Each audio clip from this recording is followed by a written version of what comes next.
Hello viewers, நாங்களோட Lakshmi. நீங்கள் பார்த்துருக்கிறது லக்ஷ்மி தமிழ் டக்கர். உண்மையுமே கொஞ்ச நாளாகவே நான் ஸ்டடி பண்ணிகிட்டு இருக்க ஒரு விஷயம் என்னென்னா, நான் சுவாமி பற்றி அப்டேட் பண்ணக்கூடாதுங்கிற அளவுக்கு என்ன எல்லோரும் புஷ் பண்ணிகிட்டு இருக்காங்க சிலர் அப்படிங்கிறத இந்த இடத்துல பதிவு பண்ணிக்கிறேன். ஸோ எனக்கு ரொம்ப கடினமாக இருக்குது. ஏன்னா ஒரு குழந்தையை வளர்த்துறதுனால என்னால் நிறைய சீரியல்ஸ்லாம் கான்சன்ட்ரேட் பண்ண முடியலன்னு எம்என் மட்டும் எடுத்தேன்.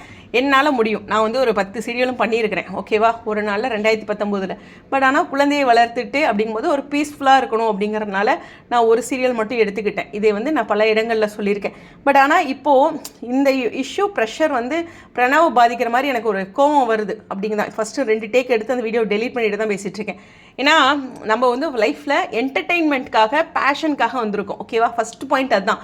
நம்ம நல்லா பேசுகிறோம், நமக்கு சில விஷயங்கள் இருக்குது. எப்பயுமே நான் அதை மட்டுமே சொல்ல மாட்டேன், பர்சனலோட சேர்த்து தான் கனெக்ட் பண்ணுவேன். அலைக்கெல்லாம் அவ்வளோ பேசணும்னு வெயிட் பண்ணிகிட்டு இருக்கேன். ஆனால் இந்த இஷ்யூஸில் எனக்கு மைண்டு கொஞ்சம் பிரேக்கில் இருக்கேன். ஸோ இப்போ சுவாமி பற்றி அப்டேட் அதை நான் கொஞ்சம் தெளிவுபடுத்திக்கிறேன். ஃபஸ்ட்டு அவரோட ப்ராஜெக்டை நான் ரிவீல் பண்ணல. இன்ஸ்டாவில் வந்திருந்தது, அதுக்கப்புறம் தான் நான் ரிவீல் பண்ணினேன், ஓகேவா. இன்ஸ்டாவில் வந்ததுக்கப்புறம் ஒரு பக்கம் வந்துருச்சு, அதுக்கப்புறம் தான் நான் கேட்குறேன். ஆனால் நானும் 1000 முறை சொல்லிட்டேன், அது எல்பியோட ப்ராஜெக்ட் தான் நான் போயிட்டு இருந்தேன். அந்த இடத்துல சுவாமி ப்ராஜெக்ட்னு அப்புறம் தான் எனக்கு தெரிய வந்தது. ஒருத்தருக்கு ப்ராஜெக்ட் இல்லை அப்படின்னு சுவாமிக்கு தான் ரொம்ப நாளாக நினச்சிட்டு இருந்தேன்ட்டு. இதுக்கு மேலே என் இதயத்தை பிரித்து உங்ககிட்ட என்னால் காட்ட முடியலங்க, சீரியஸாக முடியலங்க. உண்மையாகவே சொல்கிறேன்.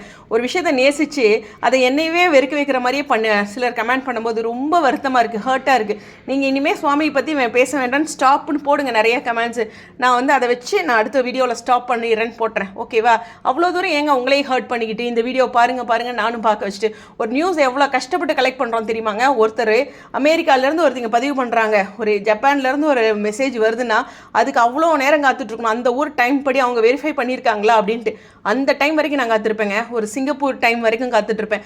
அங்கே நைட் ஆகிடுச்சு, சரி இது வரட்டும் அப்படின்னு பர்சனலாகவும் இருக்கும். அந்த மாதிரி ஒரு இடத்துலையும் நான் ஒரு இன்ஃபர்மேஷனுக்கும் வெயிட் பண்ணி நான் பேசின நாட்கள்லாம் இருக்குது, ஓகேவா. யூடியூப்பில் அப்படி ஈஸியாலாம் நான் எல்லா விஷயங்களையும் பண்ணலை. ஒவ்வொரு இடங்கள்லையும் நான் நிறைய விஷயங்கள் டைம் எடுத்து பண்ணியிருக்கேன், சில விஷயம் நல்லா தெரிஞ்சுக்கணும் அப்படின்ட்டு. ஏங்க உண்மையுமே பிரணவுக்கு டென்டல் இஷ்யூஸ் இருந்துச்சு, ஓகேவா. லாஸ்ட் அன்றைக்கி கூட ஒரு வீடியோவில் சொல்லியிருந்தேன். அதனால் அந்த பொண்ணோட கால் ஷீட் பற்றி நான் பேசலைங்க. ஆனால் எல்லா இடங்களையும் பேசியாச்சுல, நான் தான் ஃபஸ்ட்டு பேசினேன்னா. ஆனால் நான் கொஞ்சம் எடுத்து அதை கிளியராக என்னங்கிற இஷ்யூவை நான் சொல்லியிருந்தேன், கரெக்டு தானே. ஃபஸ்ட் இந்த ப்ராஜெக்ட் பற்றி நான் தான் பேசினேன்னா இல்லையே. ஃபஸ்ட்டு எல்பி அவங்க லைவில் சொல்லிட்டாங்க ஒரு ப்ராஜெக்ட் இருக்குன்னு. அதுக்கப்புறம் ஒரு இன்ஸ்டாவில் வந்திருந்தது, அதுக்கப்புறம் தான் நான் எடுத்து பேசினேன். என்னங்க நான் பேசினா மட்டும் தப்புங்கிறீங்க, எனக்கு புரியவே இல்லை. இன்ன வரைக்கும் அந்த ஹீரோயினோட பேரை நான் தான் சொல்லலை, எல்லாருமே சொல்லிட்டாங்க. ஏன்னா அந்த பொண்ணை டார்கெட் பண்ணாங்கன்னா இல்லை அந்த பொண்ணுக்கோட இன்ஸ்டாவை கன்ஃபார்மாக இன்னும் கொஞ்சம் கிளியர் ஆகட்டும் அப்படிங்கிற மாதிரிலாம் நான் ஃபஸ்ட்லாம் இருந்தே ப்ரமோவே வர வரைக்கும் போட வேண்டாம்லாம் நான் நினச்சேன் உண்மையாலுமே. ஏன்னா இதெல்லாம் பெரிய லெவலில் ஃபேன் பேஸ் இருக்கிறதுனால பிரச்சனை வரும் அப்படின்ட்டு. எனக்கு புரியலைங்க, நான் போடவே வேண்டாம், நான் எதுவுமே சொல்ல வேண்டாம்னு நினைக்கிறீங்கன்னா.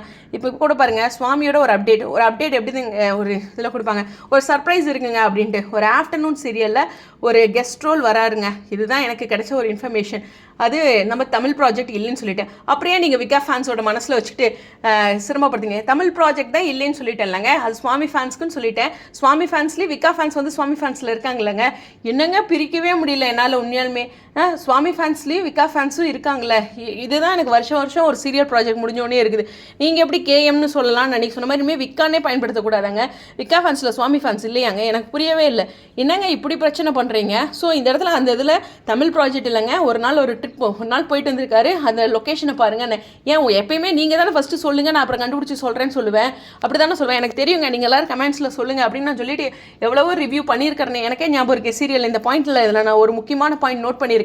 யாரெல்லாம் கமெண்ட்ஸில் சொல்வீங்கன்னு பார்க்கலாம். யாருமே ஏர்போர்ட்னே சொல்லலை. அந்த லொக்கேஷனை பாருங்கள், உங்களுக்கு கெஸ் பண்ணுவேன்ட்டு சரி அடுத்த வீடியோ போடலாம் அப்படின்ட்டு இருந்தேன். அதுக்குள்ளே அவரே அந்த லுக்கை போய் ரிவீல் பண்ணியிருக்காரு, ஓகேவா. ஸோ இது ஒரு கெஸ்ட் ரோல் பண்ணுறாரு அப்படிங்கிற ஒரு விஷயம் தான் அதில் இருக்குது. எந்த ப்ராஜெக்ட் எடுத்தாலும் விக்கா ஃபேன்ஸு நாங்கள் ஹர்ட் பண்ணுறேன் அப்படி இப்படின்னா எல்லாமே ரிவீல் ஆகிட்டுருக்கு. நான் மட்டும்தான் ஃபஸ்ட்டு ரிவீல் பண்ணுறேன். நீங்கள் ஒரு பாயிண்ட்டை சொல்லுங்கள் பார்ப்போம். அவங்க தான் ஒருத்தர் தெரிஞ்சவங்க ஒருத்தங்க தெரியாதவங்கன்ட்டாங்க. அதுலேருந்து நானே புரிஞ்சுக்கிட்டேன், யார்கிட்டையுமே கேட்கல, அது எனக்கே புரிஞ்சிருச்சு, ஓகேவா. சரி 2 பேர் சேர்ந்து பண்ணலையாட்டுருக்குன்னு. இவர் தான் கமிட் ஆகிறாருன்னொன்னே ஒரு பக்கம் அந்த பக்கம் ஏவிஎஸ் போகுது, இங்கே தமிழ் ப்ராஜெக்ட் வருது. வெப் சீரிஸும் இப்போதைக்கு வாய்ப்பு இல்லை, அதனால தான் இப்போதைக்கு விக்கா இல்லைன்னு சொல்லியிருந்தேன், ஓகேவா. என்னங்க ஒரு விஷயத்தை கணிச்சு சொல்லணும்னா நான் சொல்லவே வேண்டாம்னா விட்டுருங்க, நான் சொல்லவே இல்லை, இந்த அப்டேட் கொடுக்கவே வேண்டாம், எக்ஸ்க்ளூசிவே கொடுக்கல. ஏன் ஒரு விஷயத்தை நம்ம அவ்வளோ எஃபர்ட் எடுத்து பேசினா குறை சொல்கிறதுனே பின்னாடி உட்காந்துட்டு இருந்தாலும் ஒன்றுமே பண்ண முடியாதுங்க உண்மையுமே. அது மட்டும் இல்லை, இப்போ என்ன குறை சொல்லியே நிறைய பேர் டெவலப் ஆகுறாங்க, அதுதான் ரொம்ப ஆச்சரியமாக இருக்குது. நேராகவே டெவலப் ஆகிட்டு போங்க, ஏன் என்னையை போட்டு டார்கெட் பண்ணிக்கிட்டு, அவ்வளோதானே. இப்போ நான் இதை பற்றி பேசலைன்னா உங்கள் எல்லாத்துக்கும் சந்தோஷம் தானே.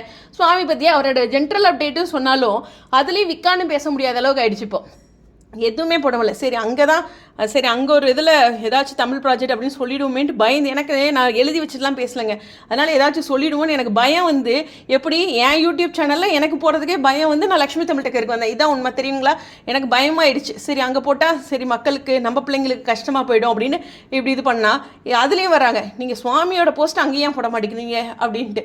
எனக்கு புரியலை, எனக்கு என்ன பண்ணணும்னு சொல்லுங்கள், நான் அதவே பண்ணிக்கிறேன். ஏன்னா இப்போதைக்கு இண்டிவிஜுவல் ப்ராஜெக்ட் இருக்குது, அது அப்புறம் நம்ம இந்த வார்த்தையை சொன்னால் நீங்கள் தான் ஹோப்பு கொடுக்குறீங்க, நீங்கள் தான் அப்படியும் பேசுகிறீங்கிறீங்க. இப்போதைக்கு இண்டிவிஜுவல் ப்ராஜெக்ட்டில் தான் இருக்குது, வாழ்க்கையில் என்ன வேணாலும் நடக்கலாம்ல, கரெக்டு தானே. நான் இன்ஜினியரிங் படிக்கும்போது யூடியூபர்னு யாருங்க நினச்சா சொல்லுங்கள். நான் லைஃபே வேண்டான்றதுனா ஒரு பையனோடு இருக்கேன், வாழ்க்கையை எதுவுமே ப்ரிடிக்ட் பண்ண முடியாதுங்க. இப்போதைக்கு இண்டிவிஜுவல் ப்ராஜெக்ட்டில் இருக்குது, நாளைக்கு என்ன வேணாலும் நடக்கலாம். ஆனால் நான் இனிமேல் கண்டினியூ பண்ணிட்டா வேண்டாமா, டோட்டலாகவே சீரியஸாக சொல்கிறேங்க. எனக்கு இந்த 0 லக்ஷ்மியும் லக்ஷ்மி தமிழ் டெக்கரையும் ரெண்டையுமே க்ளோஸ் பண்ணிவிட்டு கம்முன்னு 0% நார்மலாக ஒரு அப்டேட்டை கொடுத்துட்டு போகலான் இருக்குங்க. ரொம்ப மனசு வந்து, ஏன்னா இதில் ஒரு கமெண்ட் வந்து என்னை பாதிக்குதுங்க. நான்லாம் வந்து அப்படியே ஈஸியாக போகிற ஆள் கிடையாது. ஒருத்தர்கிட்ட அன்பாக பேசியிருக்கமா, ஒருத்தர்கிட்ட நான் பண்பாக பேசியிருக்கமா அப்படின்னு ஒரு கமெண்ட்ஸையும் உள்வாங்குற ஆளுங்க. அதனால தான் நான் ரொம்ப பயப்படுறேன், என்னால் முடியல, எனக்கு ரொம்ப ப்ரெஷர் ஆகுது, ரொம்ப கஷ்டமாக இருக்குது. ஃபுட்டெல்லாம் கூட டேக் எடுக்க முடியல. அதாவது சீரியலில் அவங்க போகிறாங்க வராங்க அந்த மாதிரியான விஷயங்களெல்லாம் கடந்து நீங்கள் கொடுக்குற விஷயம் இருக்குது பார்த்தீங்களா, எவ்வளோ எஃபர்ட் எடுத்து பேசினாலும் அதை ரொம்ப சாதாரணமாக என்னமோ நான் பொழப்புக்கு பண்ணிகிட்டு இருக்கிற மாதிரி, அதுவும் நல்லா பழகிறவங்களாம் அடிக்கிறாங்க பாருங்க மனசில், அதெல்லாம் ரொம்ப வேதனையாக இருக்குது.